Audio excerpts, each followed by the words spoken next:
हामी scape the flood भन्ने game खेल्न गइरहेको छौं।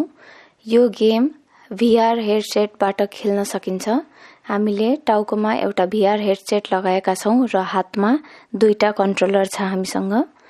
यसमा दायाँ कन्ट्रोलरमा हामीले एउटा जोयस्टिक देख्न सक्छौं र साथसाथै A र B बटन रहेको छ।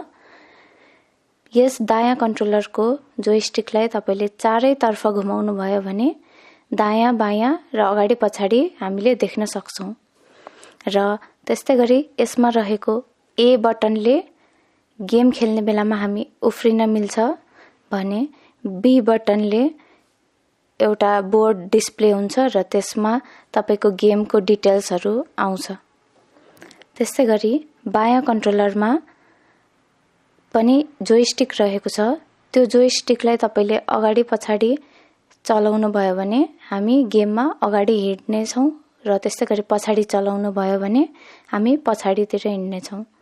अनि यसमा हामीले यो दुईटै जोयस्टिकमा यो हाम्रो औंला यो बिचको औंलामा रहेको एउटा बटन छ। त्यस बटनलाई थिच्यौं भने हामीले यस गेममा रहेको सामानहरुलाई समात्न सक्छौं र त्यो समातेर अरु कुनै स्थानमा स्थानान्तरण गर्न सक्छौं। र त्यस्तै गरी यस जोयस्टिकमा रहेको चोरी औंलामा रहेको एउटा बटन छ। त्यस बटनले हामीले कुनै बोर्ड डिस्प्ले भयो भने त्यो बोर्डमा क्लिक गर्नको लागि चाहिँ हामीले त्यसलाई प्रयोग गर्छौं। अब हामी गेम भित्र प्रवेश गर्ने छौं। सुरुमा एउटा रुममा पुग्ने छौं र त्यस रुममा हामीले एउटा बाढी सम्बन्धी इन्फर्मेसनहरु भएको एउटा बोर्ड देख्छौं। प्ले गेममा थिचेर हामी गेम सुरु गर्छौं। गेम भित्र हामी प्रवेश गर्ने बित्तिकै एउटा मोबाइलको स्क्रिन देखिन्छ। त्यसमा स्केप द फ्लड गेममा तपाईलाई स्वागत छ भनेर मोबाइलको स्क्रिनमा हामीले माथिपट्टि देख्न सक्छौं। त्यसमा गेमको इन्स्ट्रक्सन्सहरु रहेको छ।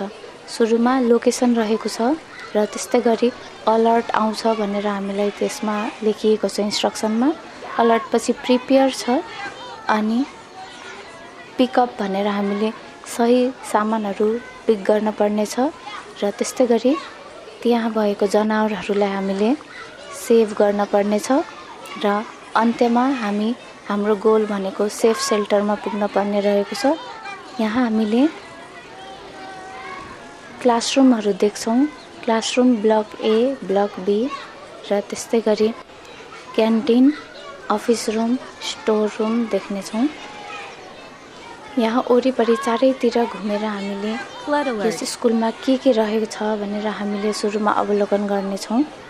र त्यस्तै गरी स्कुलमाको साइडमा एउटा यो बाढी सम्बन्धी सूचना बोर्ड पनि रहेको छ। त्यस सूचनालाई पनि हामीले पढ्न सक्ने छौं। र गेम खेल्दै जाँदा लगभग 1 मिनेट पछि तपाईलाई फोनमा एउटा फ्लड नोटिफिकेसन भनेर फ्लड अलर्ट SMS आउँछ। त्यस SMS मा बाढी आउँदैछ र जुनै पनि समयमा तपाईको स्कुलमा चाहिँ बाढी छिर्न सक्छ भनेर लेखिएको छ। त्यसपछि तपाई क्यान्टिन रुमतिर जानुहुन्छ। जुन रुममा हुनुहुन्थ्यो त्यही रुममा जानुहुन्छ र त्यहाँ एउटा ठूलो टिभी रहेको छ। त्यस टिभीमा तपाईले साइरन बजेको र एउटा भिडियो प्ले भएको देख्नुहुन्छ। बाढीको सूचना आइसकेपछि तपाईलाई गो टु स्टोर रुम भनेर इन्स्ट्रक्सन आउँछ। त्यसपछि तपाई स्टोर रुम तर्फ जानुपर्ने हुन्छ र स्टोर रुममा रहेका अत्यावश्यक सामानहरु तपाईले कलेक्ट गर्न पर्ने हुन्छ। त्यहाँ पानीको बोतल, मेडिकल किट रहेको छ।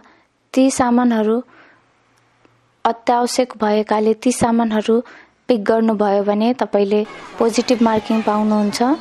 र त्यस्तै गरी त्यहाँ रहेका राइस कुकर, डम्बेल र इङ्कको डब्बा जुन हामीलाई बाढीको समयमा चाहिँदैन त्यस्ता सामानहरु तपाईले पिक गर्नुभयो भने तपाईले नेगेटिभ मार्किङ पाउनुहुन्छ। र स्टोर रुमबाट बाहिर निस्केपछि तपाईलाई सेभ एनिमल्स भनेर इन्स्ट्रक्सन आउँछ। त्यहाँ चौरमा हामीले कुकुर, बिरालो र कुखुरा देख्न सक्छौं। तिनीहरूको यथास्थानमा राख्न पर्ने हुन्छ र तिनीहरूलाई आफ्नो आफ्नो स्थानमा राखिसकेपछि फेरि तपाईले पोजिटिभ मार्किङ पाउनुहुन्छ। त्यसपछि तपाईहरुको अन्तिम टास्क भनेको सेफ सेल्टर तर्फ जानुपर्ने हुन्छ। त्यस सेफ सेल्टरसम्म तपाई पुगिसकेपछि चाहिँ तपाईको मिसन कम्प्लिट हुन्छ र तपाईले गेममा जित्नुहुन्छ। जुन मिसन कम्प्लिट गर्नको लागि आवश्यक हुने जुन पोइन्ट्सहरु हुन्छ ती पोइन्ट्सहरु तपाईले पाउनु हुँदैन।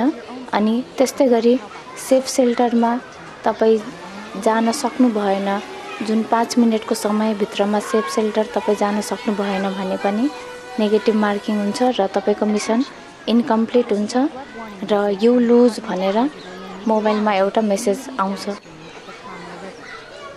अन्त्यमा तपाईले यो खेल जित्नु भयो कि हार्नु भयो भनेर त्यसको बारेमा जानकारी स्कोर बोर्डमा देख्न सक्नुहुन्छ।